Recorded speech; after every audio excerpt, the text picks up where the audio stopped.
Hello and welcome to the Homesickness Transition and Fitting In webinar today. We're just going to start off going over our agenda today.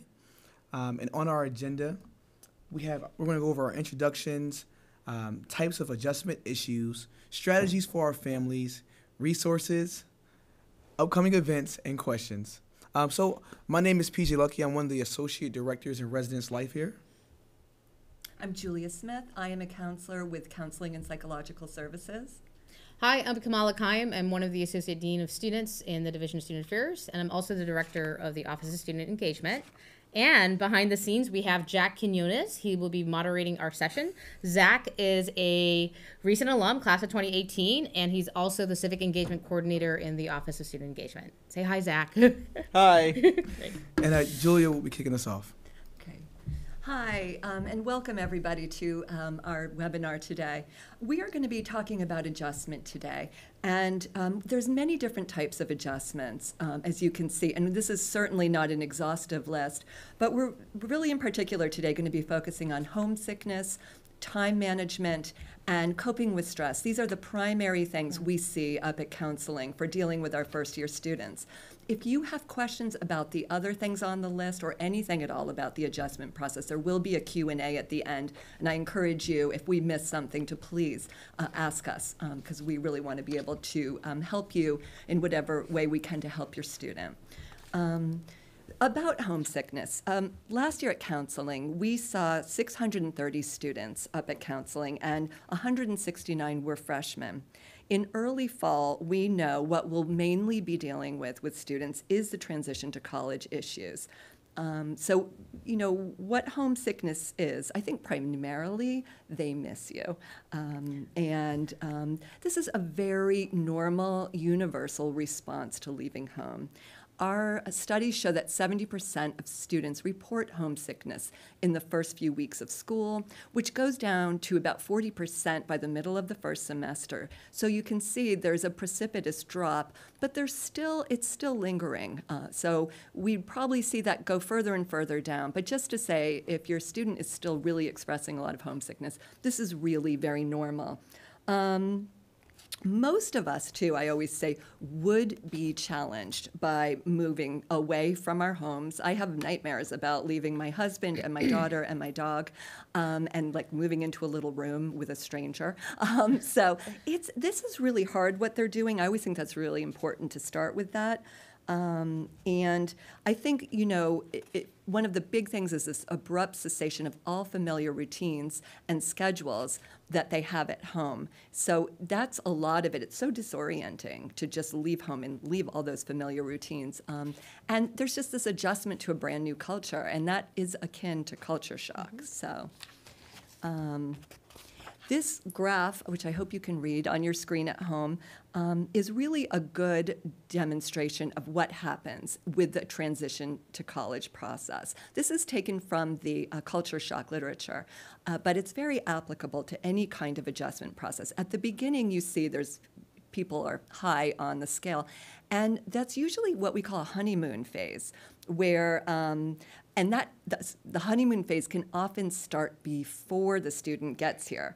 So they come in, they're really excited, and they get here, and then this kind of growing awareness grows. Like there's some fear kicks in, and they start going down this slope a little bit as they realize that this might not be what they exactly as they envisioned it, and they start running into some road bumps. So we get down to this low point, but then we start seeing this gradual coming upwards on that slope. I think that's really important to emphasize. That is definitely the continuum that we see up at counseling. But if your student is still in the trough, at the bottom, again, we're still pretty early in the semester. So this is just a normal part of any kind of acculturation process. And as you see, it really goes up nicely as the student adjusts to campus life. So what are the homesickness factors? We talked about the honeymoon period, and certainly this sense of anticlimax is a big one. There's high initial expectations about what college should be, and then couple that with this really big work overload that is very different. The college, what they have to do with their studies it's really much harder than high school was. And there's low control over that. It's whatever the professors are giving to you. And then social media is really a big one. I hear so often a student coming in and saying everybody on their Facebook looks really happy and is really well adjusted. They're really the only one that isn't. But as we saw, 70% are feeling homesick. So really it's more the norm to be feeling that way than not. And the other thing that's really hard, I think, is the time needed to adapt to this changed culture, language, and lifestyle. It's just, it takes time. I think often there's a desire for things to happen very quickly, and it's really hard to let that time go by. So that we see these things really influencing the homesickness. Now, many of you probably saw the presentation at the Quick Center for orientation, where we talked about this circle of security. And I don't want to spend a whole lot of time on it, but if you'll just remember that the parent, guardians are the hands on the circle, that the top half provided a secure base for the student to go out and explore their world, and then the safe haven at the bottom for the student to come in for comfort, support, encouragement. So what we said, and this is what's happening right now, this is a very big top half of the circle experience. And what we know is a lot of our students, they call themselves homebodies. They feel more secure when they're, in the safe haven, when they're home. So by definition, this is just a very stressful experience. It's a novel experience for many of them. Many of them, this is their first time away from home. And they don't know what it's going to be like till they really get here. I want to say how much that cranks up stress and anxiety to be out on that top half of the circle exploring. And then this weekend, they're going to come back in, most of them, or many of them, to their safe haven.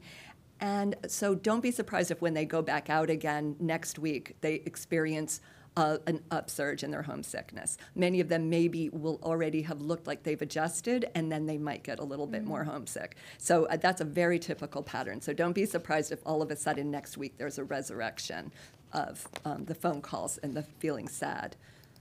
What it looks like, what does homesickness look like? Well, it can look like full-blown depression or anxiety.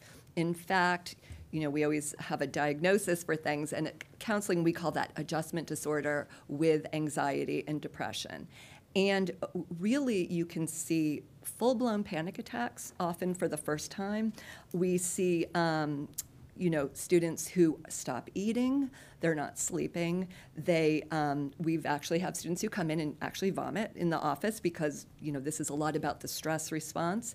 They are, feeling down, depressed, crying. It can really it can be very striking.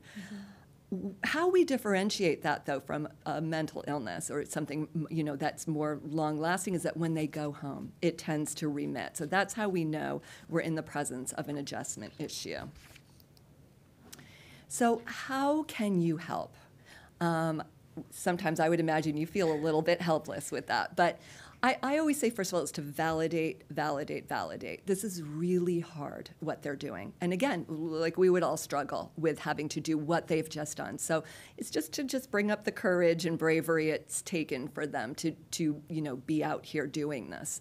Listen in for self-criticism and help your student strive to be more self-compassionate.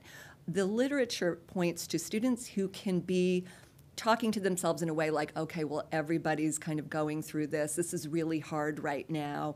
And not to get on themselves, like you should be doing this or you should be already adjusted. Everybody is. This kind of softening of how they're speaking to themselves about it. And you can listen in and try to help them soften that up a little bit. Be available, but don't jump in to solve all the problems.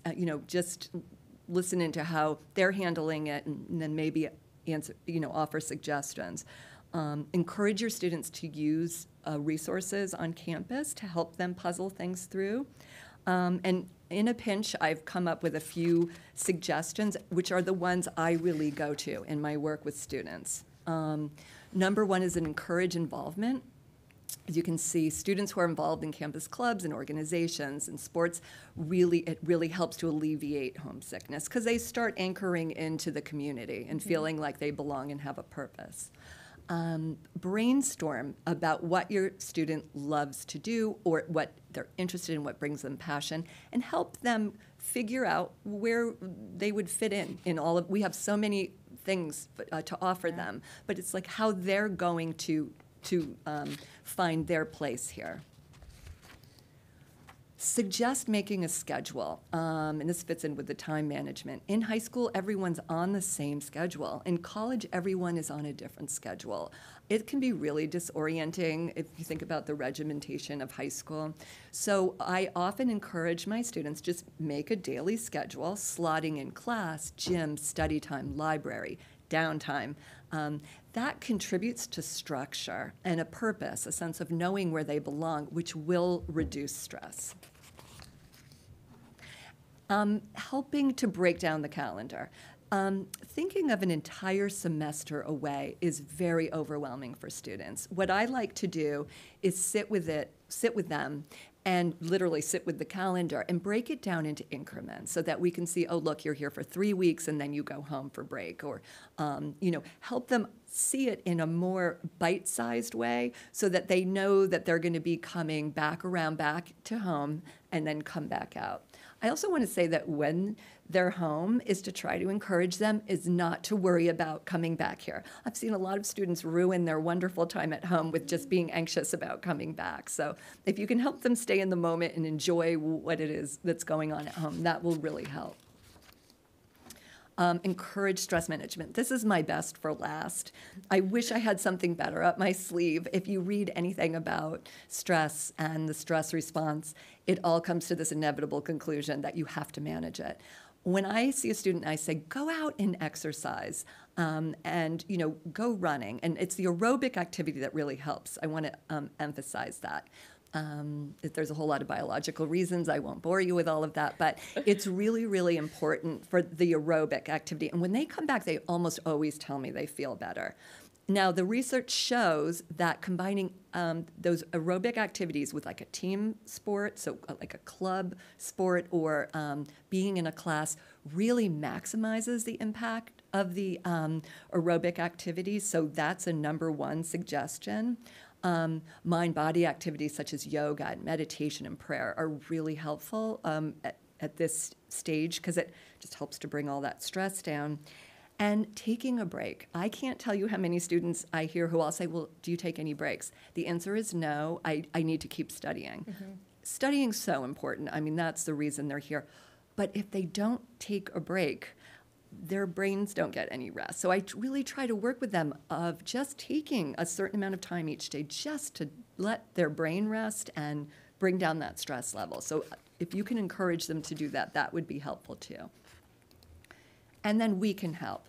We're counseling and psychological services, and we are located at the very top of campus on the farthest west end. We have a little map here.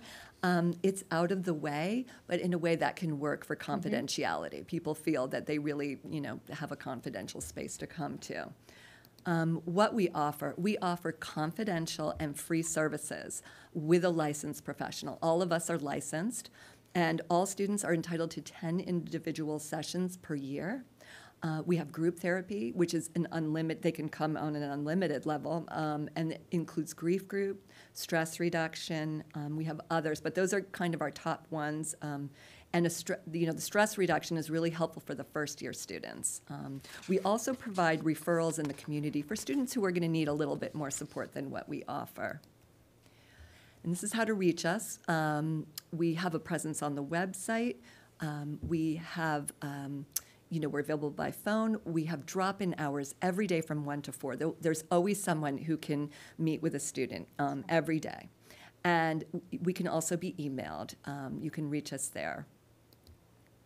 And, one of the things I want to say is, it takes a while. It does. We know time is the greatest healer. I always think to myself when somebody comes in, I don't know what their path is going to be. I don't know how it's going to go, but I do know I've seen so many students come in struggling so much, and they end up thriving. So, just a belief that they can do this. I always maintain that belief and try to help them go back up that, up the ladder again. So counseling and psychological services, we, as I described our services, we also are right next door to the health center. Now, I talked about students coming in and actually vomiting and feeling sick to their stomachs. Sometimes they come in through the health center. They're not feeling so good, and they'll bring them over to us if they think this is really related to stress. So we are a really good partnership, and we're right next door to each other. So having said that, thank you so much for your attention today, and I will pass it on to Pejay. Awesome. So we just want to share some more resources with you on today, specifically in residence life. We have our area coordinators, which are professionals that live in every single residence hall, and they actually have an on-call schedule where someone is always on call just in case of an emergency to support all of our residents here on campus.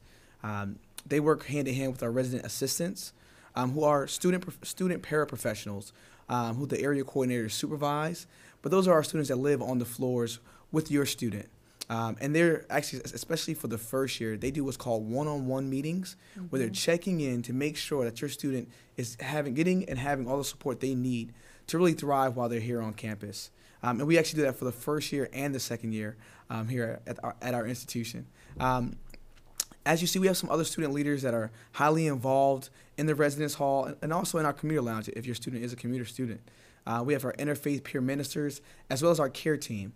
Again, they're partnering with our residence life staff to host different types of programs when it comes to having difficult dialogue, when it comes to speaking of social justice, and even sharing some spirituality programs. Our office is in the BCC, Suite 96. Please feel free to give us a call. Our office hours are from 8:30 to 4:30, Monday through Friday. But again, if you ever needed to do a check-in or support, you can always call our Department of Public Safety, and they will be able to get in contact with our area coordinator. Other resources are our Dean of Students. Our Dean of Students office, they have drop-in office hours where literally students can stop in and ask any question when it comes to getting the support they need, whether it's academic or even if it's just social. If they have any concerns, the Dean of Students office, again, can direct them to the right place. Out of the Dean of Students office, we have what's called our case management team.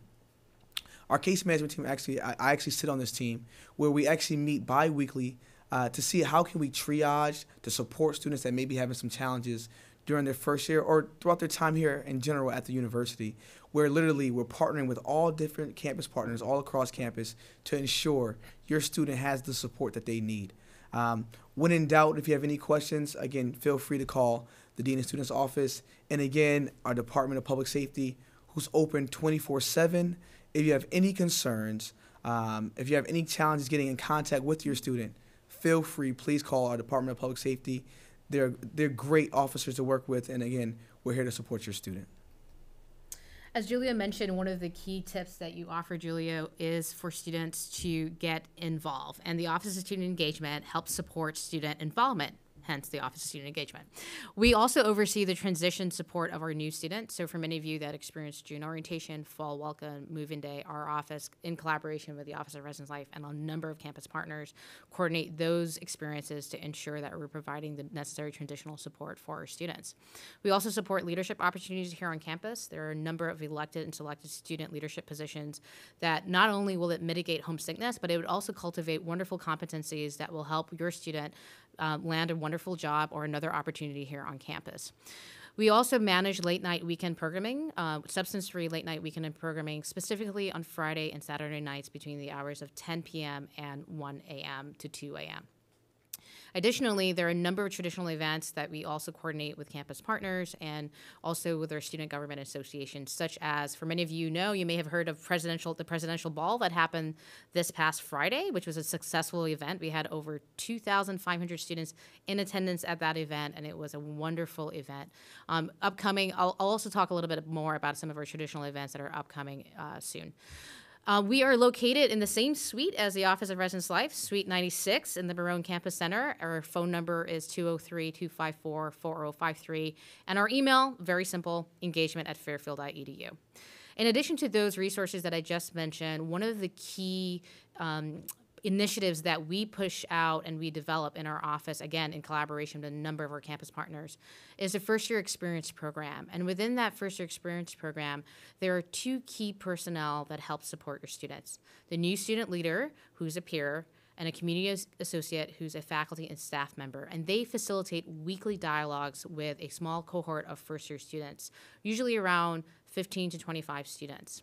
These weekly seminars are focused on transitional concerns, such as today, actually, I was just at my FYE seminar, and our focus today was on homesickness, stress management, and academic planning, which was fantastic. And what's wonderful about this experience in the FYE program, it normalizes that they're not alone. Like, many of them have articulated and shared with each other that they are experiencing homesickness or, really trying to find their sense of community and sense of belonging.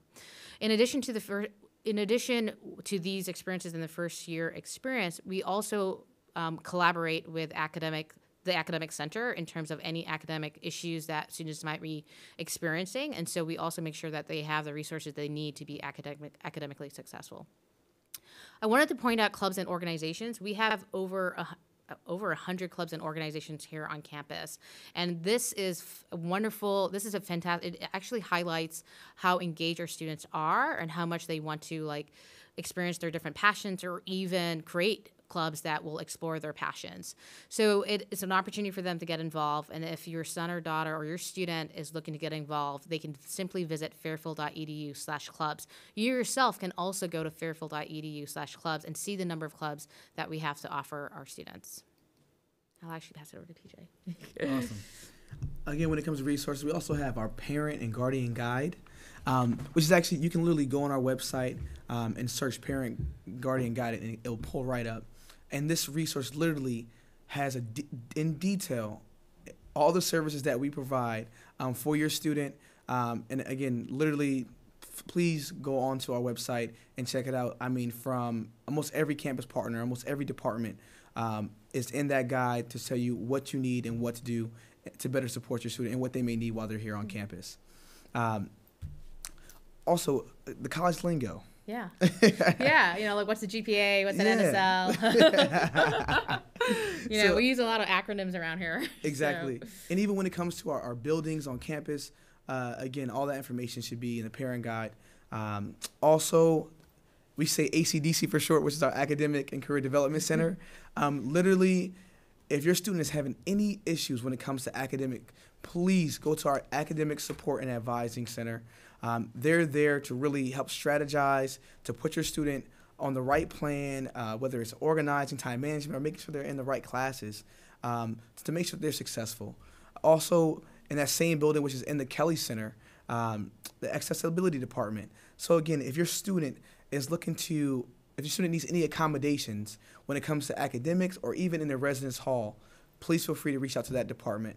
Our career leadership and professional development department, they're awesome. Again, if your student is looking to revise your resume or even start a resume, create a LinkedIn, or looking for different internship opportunities, literally, they definitely need to check out our career leadership and professional development department. And they even have different series and workshops and seminars to better enhance our students to prepare them for life after college. Project Excel, again, it's a department, again, to help work on and strategize with our students to better prepare them academically and to make sure that they're getting the support they need. Again, all this is located in our Kelly Center. Their phone number is, again, 203-254-4081. And the email is very simple, acdc@fairfield.edu. So upcoming events. Yes, we have our fall break coming up. Again, your student, they can go literally on OrgSync to see what events are happening on campus. If you're not familiar with OrgSync, literally every event that's coming up on campus, not just for this upcoming weekend, but for the whole semester, our resident assistants are putting their programs in there. Our new student leaders are putting things in there. If they're looking to really be involved on campus, they can go on OrgSync. Every club and organization's on OrgSync. So please feel free to make sure they're checking that out. We also have New England Day, which is coming up, October 13th, which is like a festival where every residence hall has a different table and they're doing different activities. There's free food. It's really a family fun event. Please feel free to encourage your student to attend that. So I mentioned traditional events that are occurring on campus. Our office, again, in collaboration with campus partners, implement Alumni and Family Weekend, and this is October 19th to 21. We really want to encourage you all to come to campus that weekend. Please visit fairfield.edu/AFW. You will see the plethora of activities for you to enjoy with your student. You get the opportunity to meet deans. You are connecting with other alumni. If you're an alumni, families are connecting with other family members. You are also meeting Jesuits. There's a lot of social engagements as well. And there's also, rumor has it, there's a bear garden. Again, responsible drinking, and if you're over the age of 21. There are also food trucks for our local restaurants as well that will be sampling their different foods. There is a cost associated with Alumni Family Weekend for certain events, and there are some events and engagement opportunities that are free. So please visit fairfield.edu/AFW to find out more information about those events. The other key resource that we wanted to mention is something called the Weekender. A lot of times students are, some may say there's not a lot to do on the weekend, or some are actually figuring out that there is quite a bit to do on the weekend. This resource, the Weekender, is an email that our office pulls together based on all the events that Pejay mentioned about OrgSync. It is sent out via email, I believe it's Thursday of the week, and it gives them all the events that are happening that weekend from Thursday night, Friday, Saturday, and Sunday, and key events to look forward to for next week. So some events on the Weekender might be the Southside Cafe, the Fairfield Flicks, which is a movie series, Late Night at the Barone, which is really wonderful, delicious comfort food at the Barone. The Bingo series, I cannot explain it, but our Fairfield University students love bingo. We usually have over 100 students at bingo, either on a Friday or a Saturday night. And there are also shuttles and shopping opportunities on the weekend. But again, Thursday night, a Thursday during the day, they will get this email. So if your student is saying, hey, there's something to do on the weekend, ask them if they've looked at the Weekender, which they can search in their email. The last major resource that I will mention, which is pretty major, is OrgSync. Pejay touched on this a little bit. OrgSync is basically the hub of where all our clubs and organizations are pushing out their meeting times. They're pushing out their events that they're having. It's basically it's like a mini Facebook experience for clubs and orgs. So if they're looking for different clubs and organizations to get involved with, they want to log into OrgSync and search. It also tells them what's happening each day. It also provides them leadership opportunities. And there's also a service portal for if they're interested in volunteering or getting involved in service opportunities, they're able to log in and see what service opportunities are available. And again, that's just the tip of the iceberg when it comes to OrgSync. Please encourage them to download the app and to log into OrgSync. With that, I think we're going to pass it over to you all to ask us questions. And I believe Zach will be moderating this section. I think the mic's on. We do already have one question. This could be for anyone on the panel. How many weekend activities have been planned? On a typical weekend, it's usually around, it depends. So we always want to make sure that there's always a weekend activity Friday and Saturday between 10 and 2 a.m. And then throughout that evening before that 10 p.m. time slot, there's usually 2 or 3 events that are happening. Same thing on Saturday. There are a lot of times there are athletic events that are happening. There are some weekends that spike for some reason in April. There are like 10 events on a weekend, and I think it's because maybe they're coming out of hibernation from the winter experience, and then spring is occurring. But there are some weekends where things spike, and there's some weekends where it might be a little quieter. But we always make sure there are late-night programming that's occurring on Fridays and Saturdays. Yep. I hope that answered the question. Well, I'll just add to that also.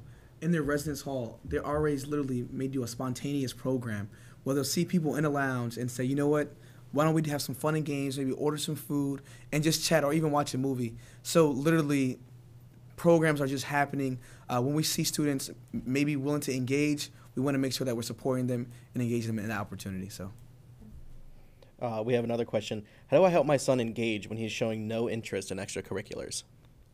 That's a great question. So one of the things I would probably want to suggest, and Julia may have a better sense of this. Do you want to first respond? Well, I mean, I think, you know, a lot of times it's hard for students when they get here. I just can't emphasize the sort of stress level enough. So I think it's really hard for them to get focused on what they're really interested in because it's just they're having this sort of stress and these struggles. I think the best thing to do, even sometimes with students, I reach even back into their childhood. I'll be like, well, what did you used to love to do? And I might hear, you know, drawing or you know, art or singing or something. And I just try to pull on any part of their life that they can come up with something that resonates with them, that's had meaning for them in the past. And I try to help them figure out, okay, well, let's figure out how that you're going to use that here, or you're going to, you know, find a group of people who do that here. So I always kind of try to start with them and what they like, what's important to them. So. And I think it's okay if students want to, again, just get into the rhythm of managing their classes and managing their, you know, living in the residence halls. If your son is a residential student, or just getting the lay of the land, I think it's okay for them to just take that time to do it and not feel the pressure to get involved. Even though we are saying get involved. But if they want to just take it easy, that's okay. I would say by second semester, if they're really not engaging, then to let us know and we can work with your son. We have another question. How close is the counseling building to the student center? Or I believe they're probably referencing the campus center. Yeah, so the counseling is a good, I'd say, 10-minute walk from Barone, which is really the central part of campus. It's a good 10-minute walk. And, you know, we do lament sometimes our location. There's also a bus that will take them, that meets them in the circle, that will bring them up to Dolan. Now, we have had students go down to Dolan School of Business, and that is so it makes it confusing because we have two, you know, Dolan's buildings. But it's the one up on the west side, right next to the health center. They'll usually know it by that. So there's a bus, or they can walk. So. Another question. What percentage of students stay on campus during the fall break this coming weekend? Do you want to answer that, Pejay? Yes, I would say there are some students that stay on campus, but a lot of our students do visit home this weekend. Students that live further, they actually usually visit with their friends back at their own home. Yeah, we pay a particular, I would say, a number of students do go home this break because it's a pretty long break in terms of they don't start back classes until Wednesday. and a number of them do head home. One of the things that Julia mentioned that we want to, again, reiterate that a lot of times the spike in homesickness might reoccur again because they spent that time at home. So you want to make sure that, you're building them back up to be excited again for school, but also recognizing that you might, as Julia was saying earlier, that you might be getting some calls that week. Yeah, and the other thing that we've been noticing too, which I'll just put out there, that we're noticing that a lot of our parents are visiting campus every weekend. And so, which is not a bad thing, because I do believe at June orientation, we mentioned that try to have your students stay on campus. And I think maybe our families interpreted that as them coming to campus, which is totally fine. If you are one of those family members, one of the things that we wanted to share with you is maybe try and wean that off a little bit so that your student is also enjoying the weekend experience. But again, every student has their own journey in this process. And if you feel the need that you need to be on campus for your student, that is absolutely fine. Also, with our students that may stay on campus, we still do have, again, the RAs will also be in the building still. And again, they may have those spontaneous programs with knowing that there are residents still in the building. So again, there still will be support for them. Great question. Before, you guys mentioned college lingo. Someone was wondering, what is the most common college lingo on our campus? That's a great question. Probably the most common acronym. What do you think, Zach? Do you want me to put it? It's probably BCC. BCC, which is Yeah. the Barone Campus Center. Yeah. AC, area coordinator, RA, resident assistant, NSL, new student leader, FYE, first year experience program, BANO. Maybe even the Stag. Oh, right. The Stag is I think the it's snack called. bar. It's got a longer name than that, but it's just always referred to as the Stag. And then Club de Mena. I don't know if you've heard about this. Club de Mena is actually the name of the library, which is, I don't know the full name of the I library. think it's but the Demena Nicilius Library. Yeah, but the Yes. students call it Club de Mena for some reason. They do. Yeah, which is great because we want our students at the library. So we have another question. What is there to do on Alumni and Family Weekend? Zach, so you have the website up. Right. Do you mind just going over some of the things that you're seeing? Because I know it's a lot of events. So I'll actually pass this over to Zach. Yeah, sure. It looks like there's a paint night on the on that Friday, October 19th. There's a comedy hypnotist show from 8:30 to 9. The Incredibles 2 movie screening, which I have yet to see, and I'm still kicking myself about it. That Saturday morning, the Einstein Bros Bagel Open is going on at 7:30. Einstein's is the on-campus coffee place that all the students frequent, and I'm sure your student has definitely visited there for coffee just before their class starts to get that daily morning fix. Throughout the weekend, we have the President's Welcome Breakfast, the Alumni of Color reception and panel, the white coat ceremony from 10 to 11 a.m., the continental breakfast. It looks like there's things going on all day from about 8 till, let's see, that Saturday ends at 10 p.m., and then Sunday we're running from 7:30 to 4:30 p.m. Yeah, and the white coat ceremony that Zach is referencing is for our nursing students, I believe. Yeah. Definitely check out the website because, again, I think that was just the tip of the iceberg with what Zach was mentioning. Then we have another question about Alumni Family Weekend. Do we get to meet with the Jesuit community? Yes, we do. My understanding was that there is a Java connection of sorts for Jesuits for you all to connect with them. That's a great question. And then someone was asking about the Weekender, wondering what is Fairfield Flicks? Yeah. So, do you want to? No, you got it, yeah. No, you got it. Okay. So, Fairfield Flicks is the movie series. We have movies every weekend. I believe it's Friday or Saturday. Don't hold me to it. And it's usually one of those movies that's about to come out on DVD. So for rental. Yeah. Great. And then we have another question. How far away from campus is the Southside Cafe? So the Southside Cafe, I believe, occurs once a month, and it usually opens 10 p.m., I think, till about 1 a.m. And they're like large yogibos that are there. There's usually a lot of like comfort food that's there as well. Usually there's an artist there. And so it's not far away. It's about, I would say, from the campus center, around a good maybe 5-minute walk from the campus center. Yeah. It's So in just to- Fairfield Hall. Yeah, just Thank to be you. clear, Yeah. it's actually on campus. Yeah. We have a question about OrgSync. Can parents/guardians access OrgSync? No. You can see an outward version of OrgSync, the web version. If you go to, I believe it's fairfield.edu/clubs, there is a link on that page for OrgSync, and you'll be able to see the clubs that are available. And you also will be able to see the calendar. So there is a variation of OrgSync that's outward facing that you can see and access, but to actually log into OrgSync and see what's happening in the internal side and see all the different portals. Parents do not have access to that. And then Good follow question. up on OrgSync as well. Is it just for clubs? No, it's not just for clubs or organizations. Residential Life is also in there as well, and they're using it to also build community. I think most of the time they are pushing out events as well. And every residence hall has what's called an OrgSync portal, where again they're able to share different events and programs that are going on. Again, they're doing that constantly, daily. Right, and a lot of our departments, ACDC for instance, has their own portal, and again there is a service portal as well that helps students understand what service opportunities are out there. Yeah, great question. Another question on roughly the same topic. How do students create clubs, and is it easy? Yeah, so they can. It's actually not that hard to create a club.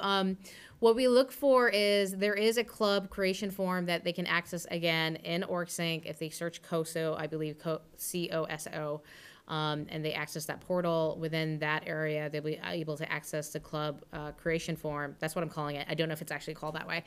Name that. But I think students just need to get, I believe, 10 or 20 signatures for the club that they want to form. And the one thing that we do double check is we want to make sure that there isn't another club that also is trying to do the same thing, because we don't want them programming on top of each other, and want to make sure that any new club that's being formed is unique, and there is an interest. So usually there's a signature, and we look for the uniqueness for it to be created. Yeah.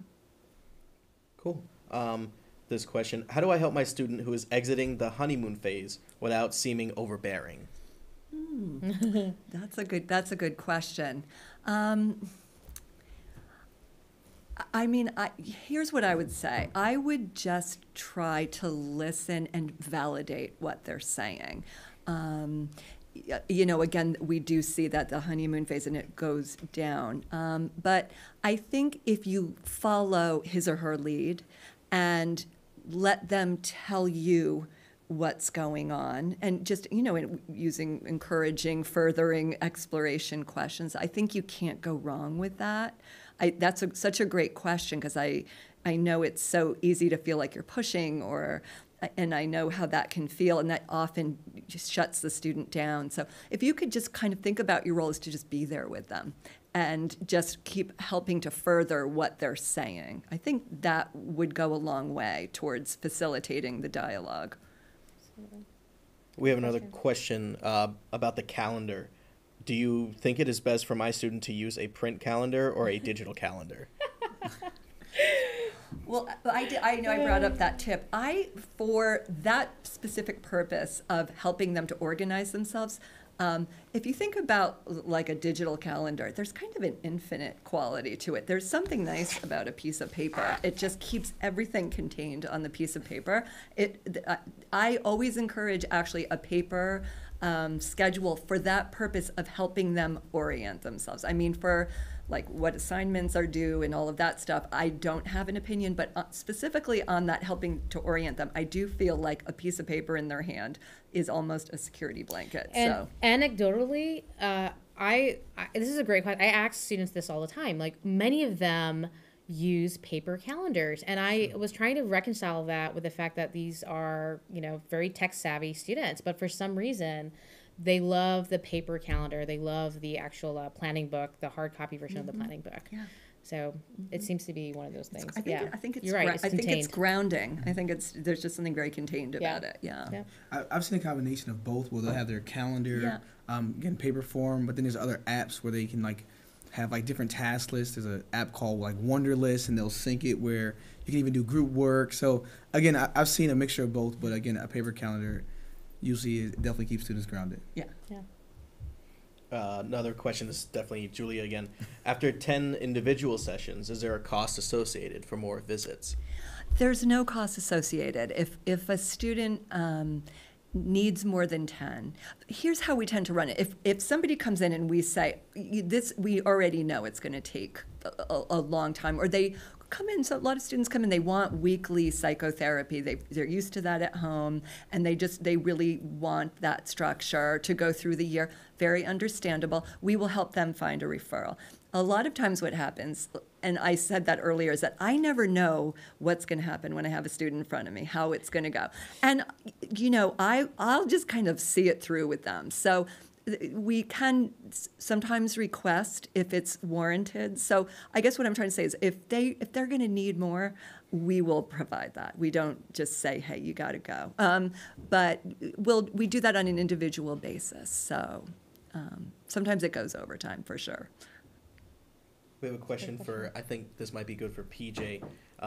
What is the CARE team? Oh, great. So the CARE team was actually just formed last year. It's a team that actually hosts discussions and conversations on topics ranging from social justice to spirituality, but it's really important for our students to engage in civil discourse, and they just really work to engage our students to really talk about what's going on in our world and really looking to enhance them just holistically when it comes to just having those discussions on difficult dialogues, and especially even when you may not have the same opinion as someone else. They'll work to talk through those different scenarios. And CARE stands for Community Advocates and Relationship Educators. Yes. Yeah. Cool. We have another question. My daughter's having trouble with making friends. She's quiet. She feels like she doesn't fit in. Any advice? Yes. So one of the things I'm really keying into from last semester, but really right now, is this idea of introvert versus extrovert. College feels like an extrovert endeavor. There's lots of things that I think it's easier on the extrovert. So with the more introverted / shy, I think, first of all, it's a really good thing for them if that's what's happening. I mean, if your daughter is more of an introvert, it's good for them to know that. And there's lots of wonderful books on that subject. And in a way, what's happening is people are starting to see introverts as kind of more cool right now. Because one of the things they tend to have is they don't tend to have like a big group of friends, but they tend to have really wonderful, deep friendships. Mm-hmm. And there's, I work with a lot of students on this, and it's helping them sort of accept this about themselves and to understand that it takes time to form those deeper relationships that they like to form. Again, it's the identification of the interests. I always say singers have to sing, musicians have to play their instrument, runners have to run. People will gravitate towards each other in like-minded endeavors. So is to help her identify what that would be. Maybe it's an academic club, because a lot of the more shy, introverted students on campus are really academically oriented, or they love to read. Maybe there's a book club through the library, just to help her identify what's gonna, help make her feel, find her place, can be really helpful. I would just echo it again. Get involved. I think that's the biggest thing. To really get involved in a club or some type of organization where literally when you're serving with others, that's when you really begin to make those deeper connections. So again, I always encourage our residents, introvert or extrovert, to get involved in something on campus. We have another question about Alumni Family Weekend. During Alumni Family Weekend, could there be a tour from admissions for high school siblings? Oh, that's a great idea. I will look into that. I think that's a wonderful idea, and we'll look into it. And it seems like a very simple idea. So I will pass that on to Colleen Wilson, who is the lead coordinator for that event in our office. Wonderful idea. Zach, you don't see that on the... I don't see it. I don't think there's anything on here for that high makes school total students. sense. But there definitely are tours that go around campus, that go inside the library, that go inside the campus center. Yeah. And that look like they go around the general campus. Okay, we will shore that up. Great idea. Another residential life question. What is an interfaith peer minister? Awesome. And CFPL? Someone's confused on the acronym. College lingo. Okay, gotcha. Center Faith of Public Life. Center Faith of Public Life. Okay, yeah. awesome, yeah. So when it comes to our interfaith peer ministers, again, actually, this is a new leader group that just started also last year. Pretty much, they look to do interfaith work. It's actually a partnership between Residence Life and our campus ministry department, as well as the Center Faith and Public Life department.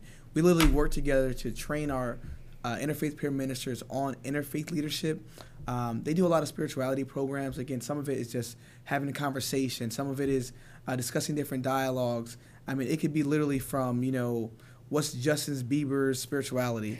Just somewhere to connect, to talk about faith in a different way. And when I say faith, again, not necessarily a specific religion, but people's beliefs. So again, literally, this is our second year doing it, and they actually program specifically in our every first year hall. There's 2 interfaith peer ministers assigned to each first year hall, as well as there's one assigned to our community lounge. That's a great question. We have another question about what is Project Excel? Someone's wondering because it sounds like a computer program at first. Project Excel is a federally funded program, and it's geared towards first-generation college students, students with accessibility needs, and I believe students of color. I think it's first gen. First gen and yep. accessibility needs, and so it's this added layer of support that will provide tutoring and counseling to ensure that these particular populations are getting the necessary support that they need in order to be successful. Ready? Great. We have another question pursuant to time management. Study groups and club meetings have been at times when my student has been in class. Any recommendations on how she can get to go to these things?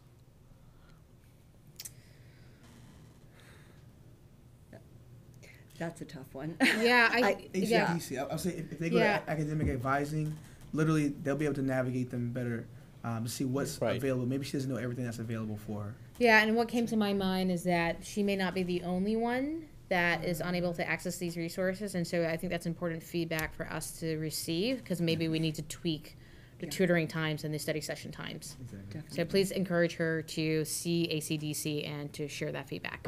Yeah, I think my mind went to, I remember being an undergrad and having trouble trying to make the times for something just because of my schedule. Yeah. And it was probably, I think, to my fault was that I didn't know everything that was going on. Right. I think I just needed to learn more about all the events going on and all the club meetings that were happening. That's a very good point, Zach. Yeah.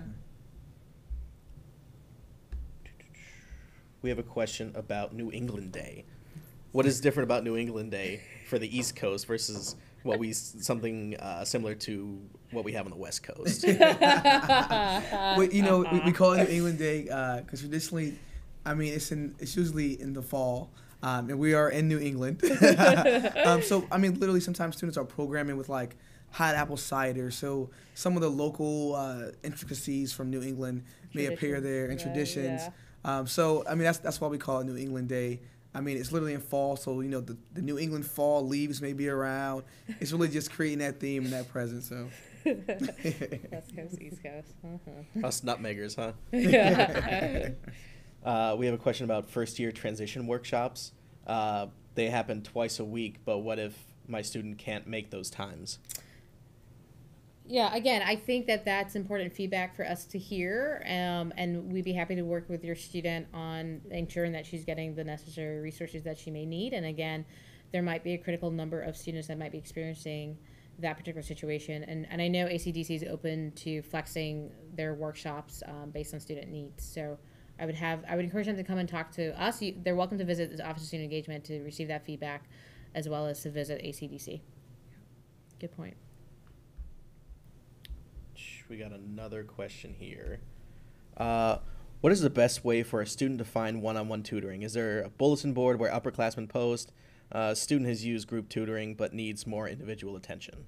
So the ACDC website actually has the tutoring schedule, and also within OrgSync, if they search ACDC or Academic Career and Development Center, that portal will also have the listing of tutoring options that are available. And again, I know we keep saying ACDC, I'm going to paste the link into the website. They are the hub when it comes to academics support for our students. We have another question. What types of activities do the area coordinators and RAs organize for the freshmen to directly assist with transition and fitting in? That's a great question. So we actually we have really a 6-week plan where we're very intentional about how we work on transitioning. Literally the first few weeks, our goal is to really do more social programs where we're looking to bring people together to develop those social relationships so that people aren't feeling as if they're alone here. And I mean, the programs can span from, I think about a community, they had a cookout in Regis where literally I saw a bunch of residents out with food and they actually had NFL games on at the same time. So literally students were gathered in the lounge, grabbing burgers and hot dogs, but just meeting each other. But then there's also some simple programs, literally, where they may go door to door, just passing out candy and checking in with their residents. And as I mentioned before, we have those one-on-one check-ins where literally every first-year student will have a check-in with their RA or their CPA, which is a commuter peer assistant for our commuters. Something for you all to know, the new student leader who co-facilitates the FYE seminar and the resident assistant who's in the residence hall, as you can tell, the Office of Residence Life and the Office of Student Engagement, we're in the same suite, and so we have a wonderful connection, especially the pair connection between the RA and the NSL.